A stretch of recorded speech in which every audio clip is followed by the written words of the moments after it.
What's up, guys? It's your boy Fix It Daniel, and today we are going to be on the Cadillac Escalade.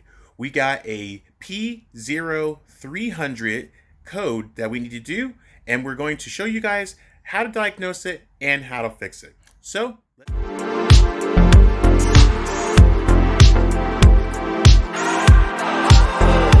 guys, welcome to the channel. If you guys have not seen my videos, please go down, like and subscribe, and support the channel and support me to help me keep going. But today we are going to be working on the Cadillac Escalade and any other vehicle.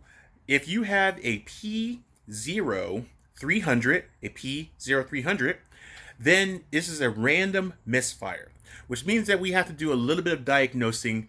We can't really consider it to being a misfire because we don't know for sure, but I have a tool that will help me figure out exactly what it is, and I'm going to show you guys how we're going to diagnose and figure out the issue and fix it. So let us get into the car and talk about it.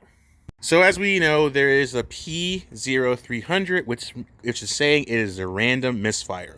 Now, naturally, when you get a misfire, it'd be on these little cylinders. My spark plugs are under these covers on both sides. So we basically would have just, it would, if it was a misfire on a certain cylinder, it would be like a P01 or was it a P0301, a P0302, 3, 4, 5, or however many cylinders you have. We would have 8. So we have something, but we can't figure out exactly what the issue is. Now, when it comes to a random misfire, it could be a bunch of things. Naturally, your normal mind thinking would think it would be the spark plugs and coils, and you probably would be right. So you could go that route. You would go with the easiest thing first. You would check your spark plug and coils.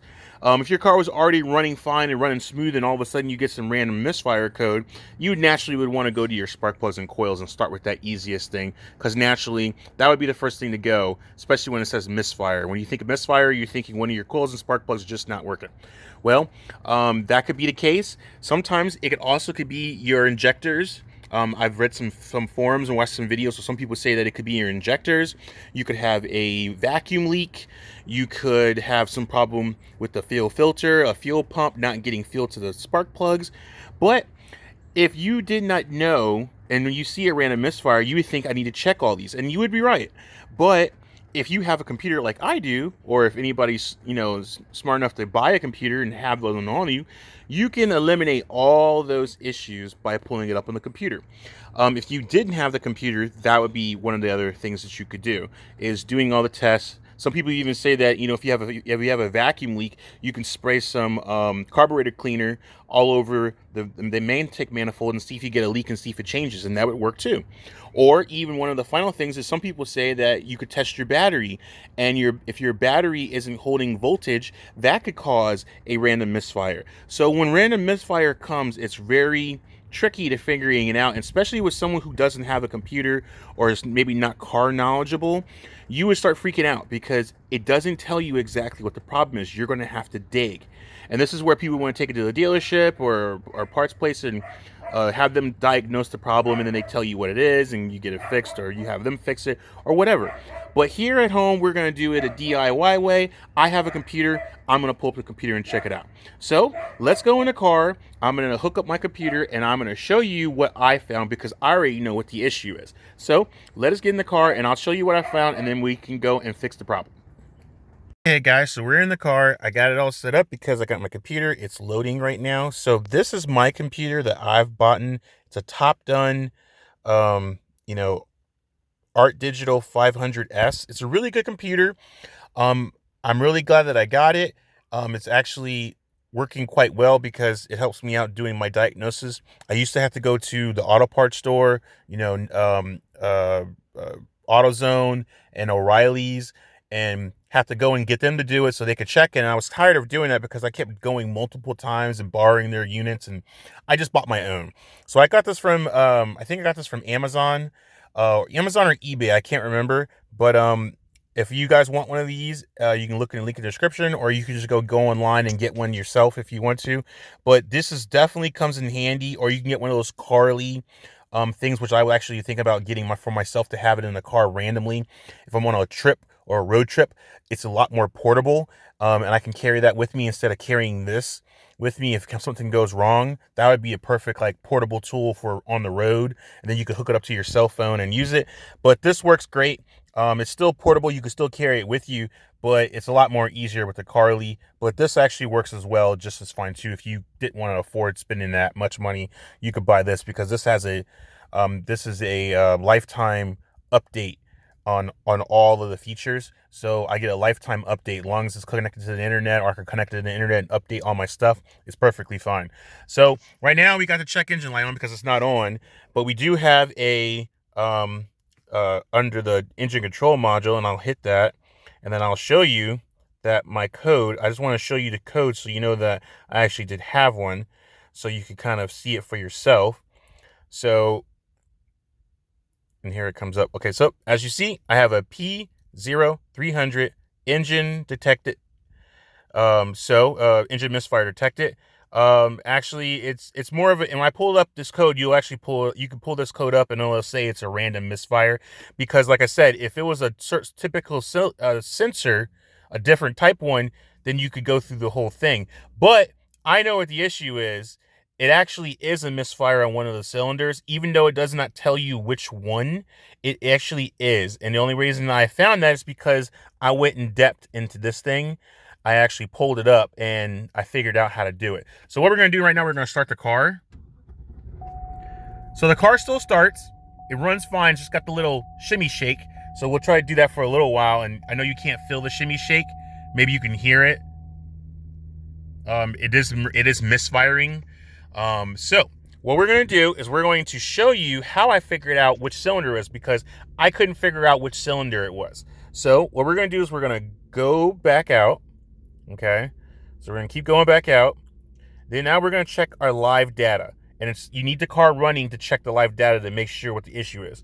So in granted, you have all these little settings, but the only one I am in concern with is data, misfire data.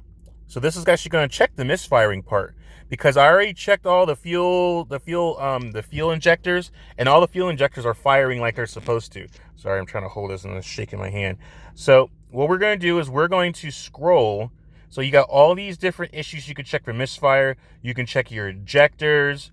You can check the cycles of data. So basically the cycles of misfire data is how long has it been misfiring? How many times has it been misfiring? So, and that's just a random misfire. It doesn't give you the exact number. So, you need more in depth. So, I'm trying to hold on to this real quick while I'm scrolling. So you got instrument clusters. So you got some shorts. You can check to see if your injectors are great. That's good. If you needed to check it, you can check all your injectors, and you can check all your open and close. But what we're going to go down to is we're going to go down to the actual sparks and the injector part, not injector part, but the actual coils. So as you see, we have right here, injectors disabled. We don't want those. What we want is this. So this is misfire current cylinders. So what we're going to do is we're going to tap these. It's touchscreen, but sometimes you got to give it a good push. Not great touchscreen, but okay. So we're going to get all of our 8 cylinders so we can show you all 8, and then we'll show you which one's misfiring. Okay. So actually, in even this one, it gives you the history. So what the history means is how many cylinders for how long has been misfiring. So I'll just do that too, just for random, just to show you guys what that looks like, so you can kind of get an understanding. Okay. So, and then, okay, so we're good. So I'm going to hit okay, and it's going to give me the list. Okay. So let's show you that real quick. I'm going to show you the history. So this is the history of the cylinders. So as you see, cylinder 1 in the past had a cylinder fire, had a misfire, and then you see cylinder 4 had a bunch, and as you see, it's running, so it kind of just gives it away. And then 5 had a 24 count, and 8 had a count. So now we're gonna go back to the top. Okay, so right away you already see which one's bad, and now, if you didn't see that, you're wondering what's the 0 mean. The 0 means that there is no misfire. I had to figure out what that was. So if you are doing this on your computer and you don't know what the 0 is and what's the numbers meaning, because your mind would think, okay, if my cylinders, my spark plugs, coils are firing, I should be getting numbers. Well, that's not the case. It's the other way around. If you get numbers, that means that your cylinder has a misfire. If you get all zeros, that means that they are currently firing with no issue. So that was the problem that I had, because at first I thought that all my cylinders that were 0 were the bad cylinders. So I thought this car was only running on one cylinder, which is not the case. It's the other way around. So it's actually cylinder 4 is misfiring, while all the rest of them are perfectly fine. So from 8, 7, 6, 5, 3, 2, and 1 are all perfectly firing like they're supposed to, and the only one that is misfiring is cylinder number 4. So now we know that what our problem is definitely on cylinder 4. So we can go and replace just that coil if you're in a pinch, but we are going to be replacing all the coils. We probably won't be replacing the spark plugs right now because I was in a pinch to get these.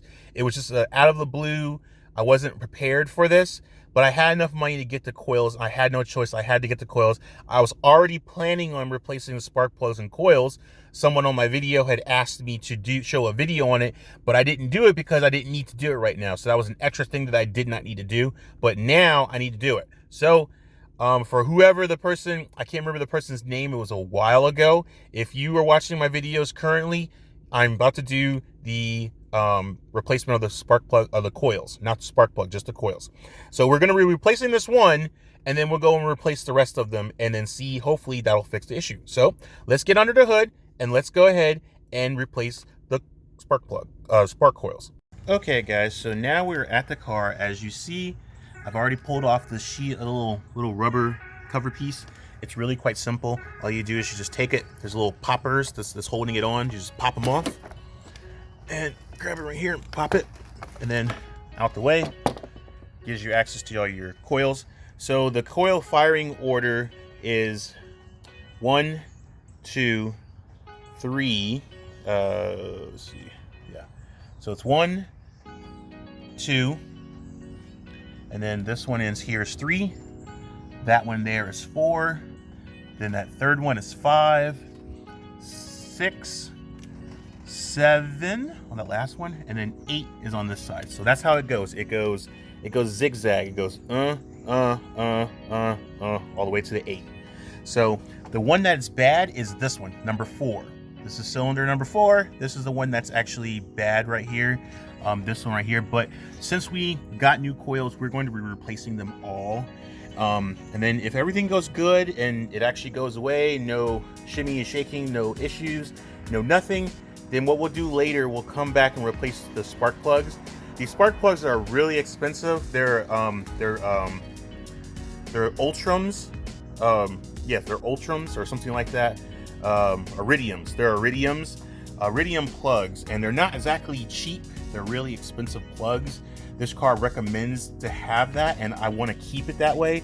My V6 did the exact same thing. My V6 one took Iridium plugs as well, but I stuck in some double platinums just to be cheap, and I was in the middle of a budget thingy. So I bought those, and they ran fine, no big issue. I don't think it'd be an issue if you were in a pinch, and let's say you had to get somewhere in a shop somewhere in the middle of nowhere, or wherever you're at, did not have your Iridium plugs. I think you could get away with double platinums, and then you just have to change them out later.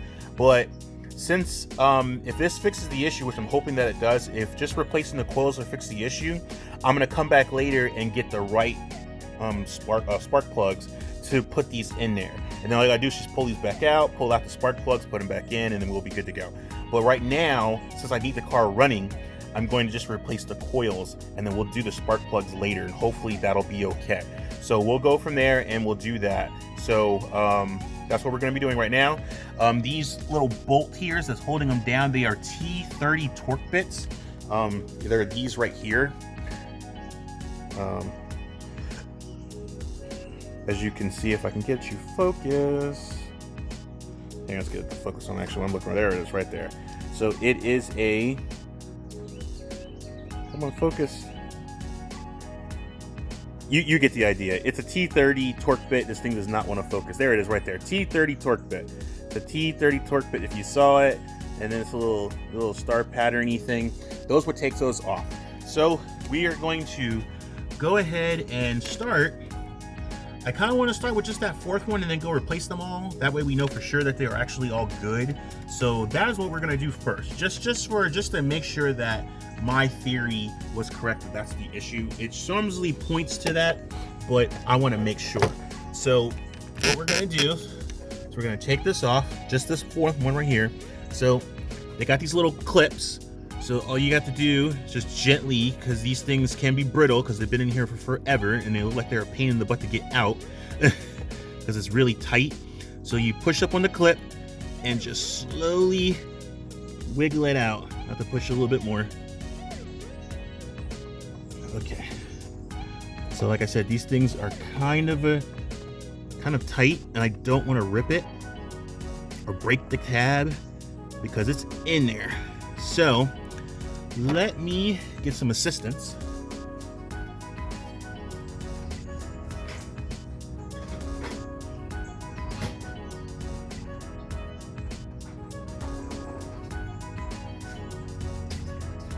They do sell what they call a spark plug separator, but I don't have one of those, and I don't think it would work for this type of situation anyway. So let's see. I know my hand's in the way, my apologies. It's not exactly coming out the way that I was hoping that it would. So there it goes. I just need a little I didn't want to break it, so I'm trying my best to not like shove it and force it, because these things are brittle. So just be mindful of that when you're trying to take these off. Don't go crazy trying to force the thing out of there, because if you do, you could easily rip it. So it looks like it's off. It's just these lines are like, they're clipped into they're clipped into this clip up here, right here, this little harness. So I could take the harness off, but I'm gonna try and finagle it a little bit as much as I can, because it's coming off. There it is. There it is. Just needs a little oomph. Okay, there we go. All right, now we're gonna go ahead and take this off.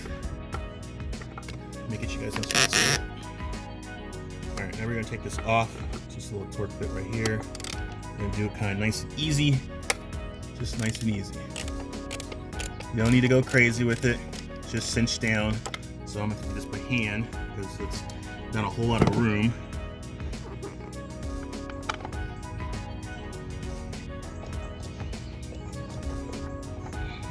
And try to make sure you hold on to the screw, because these are reusable screws. These screws are reusable for the new ones. You go drop it, it's going down in the abyss and you ain't going to get it back. So, all right, we're going to pull this out, take a little look-see. Okay. Don't look too bad. Got some water and oil on there, which is not good. Okay, so let me go get a light.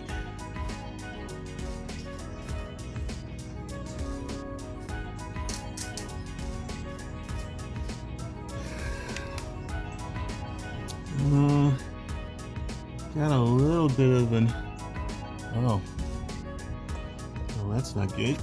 Hang on. I think I might know the reason why it's doing that. Huh. So, all right.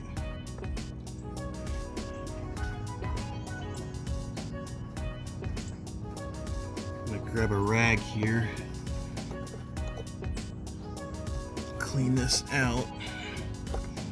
Got some residue coming off between the heads, which is weird. That means that maybe the head gasket might be leaking for this, which is not good. I'm not for sure if that was like that before, but there is a good amount of oil down there. And then you see this is kind of covered in a little bit of oil, which is not good either. So it's a good indicator that it possibly could be shorted out due to the oil going down there, but I'm not for sure. We may have to, before when we replace the spark plug, we may have to get like a hose and like put it on a vacuum cleaner and get all that oil out of there. Hopefully it doesn't re-leak it anymore, start causing it to fill, because it could have caused the spark plugs to go foully. So we'll see if this is the issue. We'll put the new spark coil in there and see if this is the issue. If it runs and doesn't bring the code back up, then there's the coil. But if it still starts fouling, that means that the spark plug needs to be replaced. We may have to go to the store and get one spark plug for the time being. One's not expensive, but 8 of them are. So we may have to do that. But right now, we're gonna go get the other new one, stick it in there, and see if that fixes the issue. So let me go get the coil. Okay, so we're back. We got our new coil here. We just got, that just came today. So we're gonna stick it back down in there, get it back over the spark plug. And then we'll put this, wash this little screw back on here, get it all nice back and torqued down, and then we will start it up and see if this is the issue. See if this fixes our problem. And then we'll go on to the next ones and replace them all, and then we'll just check them all and make sure that they're all don't have oil going down in there. This one seems to be the only culprit, so I would almost bet that this is the only one that has that issue. So we'll see how that goes. So right now we're gonna tighten this up. Just get a nice, good, firm, tight. You don't need to go crazy with it because it'll break it. Just needs it to hold it down just a little bit. That's all you need. All right, now we're gonna take our connector. Get a light on here so you can see. Now we're gonna take our connector and just put it right back in the hole. Get it right back in there. Get it aligned.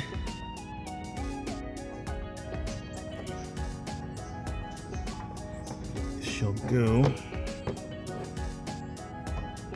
It's a little tricky trying to get it in there.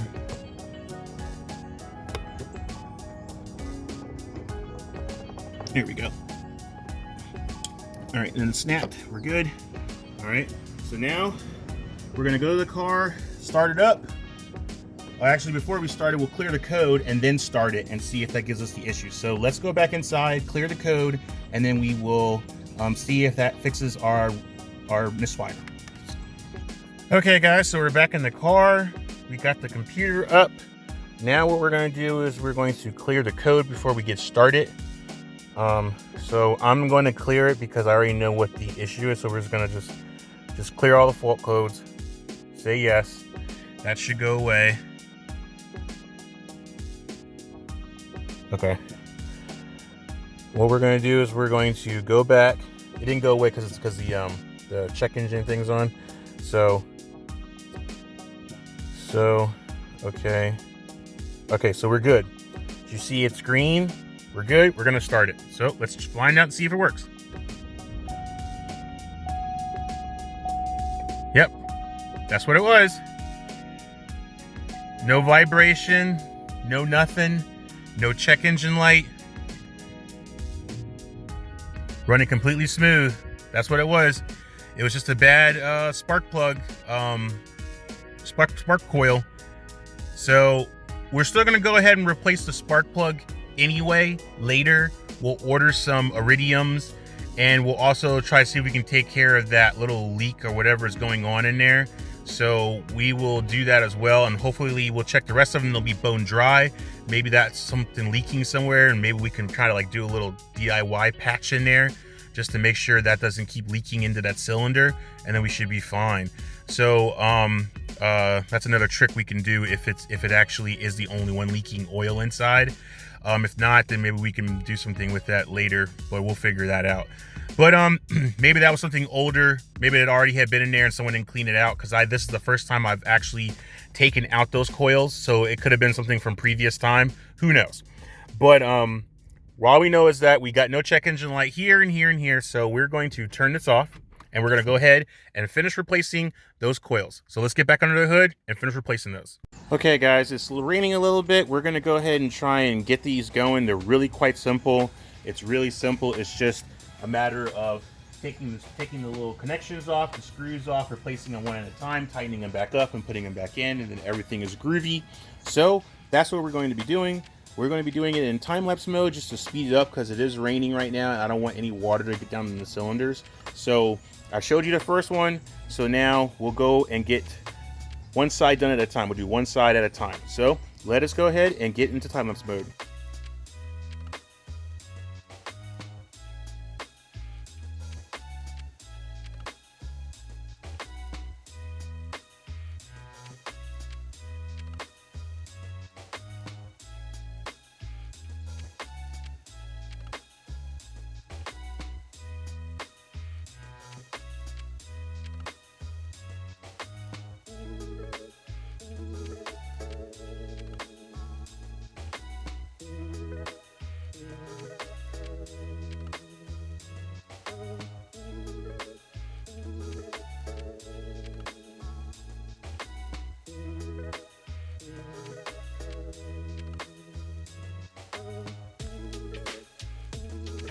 Alright guys, well we're back. We pretty much got all of them in. I'm gonna hit the light on it.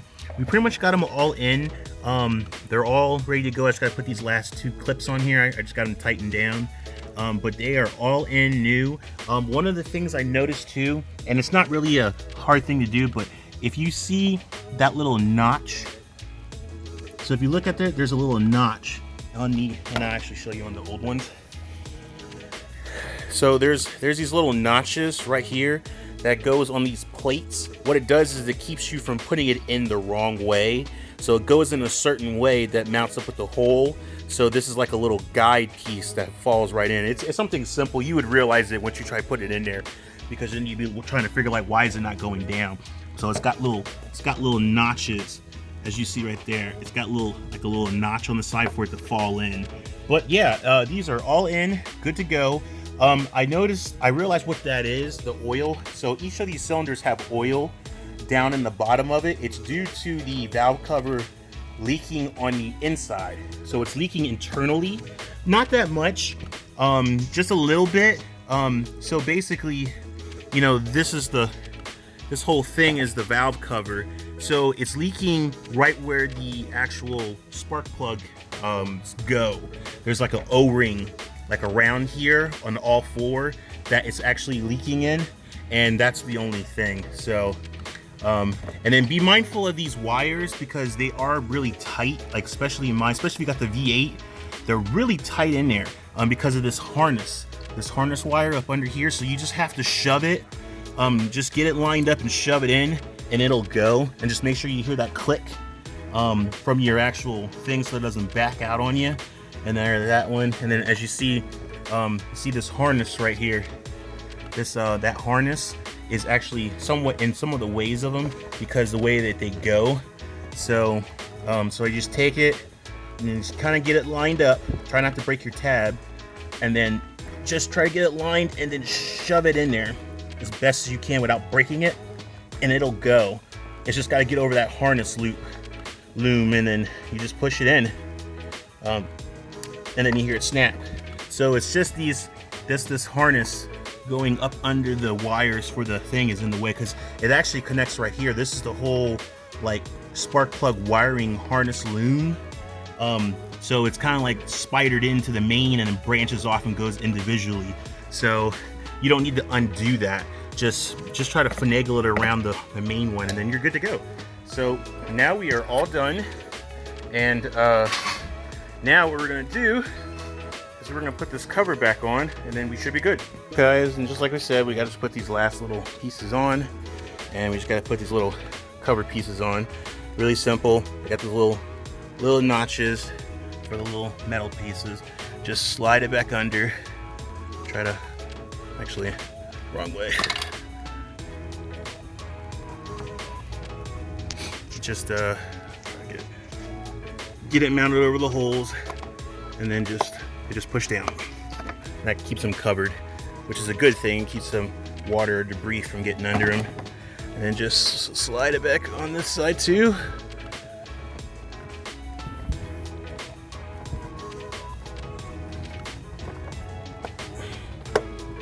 Boom. That's it. We are done. All good. All right, guys, and just like that, we are done. The car is good. It's running. No more check engine light. No more P0300. So hopefully that helps you guys out with diagnosing it. It's really, if you have not gotten yourself a computer, I highly recommend you doing it. And also, don't just get it, play with it. Use it, check it out, see what the features it does.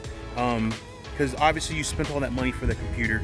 You definitely want to continue using it and make sure it actually is going to handle the features that you want to do, whether it be this. The reason why I got this one, because that machine actually bleeds your brakes for you. It actually bleeds it from the actual ABS. So some cars come with an ability to actually bleed from the actual ABS module. You actually can hear it make the noise. I don't think it does it on mine, but it does it on the Escape. You can actually bleed the actual modules. So that was one of the reasons why I got it, and it had a lifetime update warranty, and it's good for all range type of vehicles, from Mercedes to Lamborghini to Ferrari to Porsches to you name it. Almost every car that's out there now, it can handle it, which is really, really good. So I highly recommend you guys getting one of those if you are really adamant about working on your cars. You don't want to have to worry about going to AutoZone to get it to be checked, and you can figure it out yourself. But it also, not only does it just check to figure out what it is, you can go in depth, where the ones at AutoZone don't do that. They just tell you what the code is. And if you had a random misfire, there's a good possibility it may not tell you anything. So you would have to take it to a shop, take it to someone who has a computer, do all the diving and all that stuff like that. And you really don't have the time to do that if you don't want to spend the money, because now you gotta, because not only do you, now think about this, if you had not had the computer for yourself, or even the Carly app, which I highly recommend getting one of those, because I'm gonna get one of those to keep in the car in case I'm out traveling or driving and I just need to check my check engine light right then and there, or someone else's car, or you could help somebody else out with it. One of the reasons why I would recommend getting one of those is that, it, like, say for instance, this P0300, took it to AutoZone and you couldn't figure out what it is because it's a random misfire code. It could have been anything. Now you gotta wait, and you gotta take it to the shop, spend time, take off work, all that extra thing, just for them to tell you, oh hey, you had a misfire on cylinder 4. When if you had the computer yourself, took a little time and played with it, you can even go online, and on YouTube, some people are actually doing it to show you how to do it, how to pull it up, and then you can figure it out yourself. That's what I did, and it ended up working out for me. But I kind of already knew how to work it, but I just needed to know what the zeros meant, what the zeros and the number meant. So once I figured that out, I knew exactly what I needed to do. But guys, definitely do that. Check that out for yourself. It maybe help you out if you're trying to work with your own vehicles and save yourself some money. It's a good investment. You may not use it all the time, but when you need it, it is there and ready for you. But guys, thank you so much for watching. I am truly, truly blessed that I get to do this and show this to you guys. And if this is something that helps you guys out, please give me a like, thumbs up, and a comment. I really enjoy you guys' comments. A lot of people, when I did my last video on my review on this, a lot of people gave me a lot of stories on their STS that they had, or they did have, they like it, or whatever. I really enjoy those conversations. That kind of helps me really enjoy sitting around and talking with you guys about all of the stuff. But you guys, thank you so much for watching. You guys have a good and blessed day, and I'm gonna see you guys on the next fix. Until then, peace.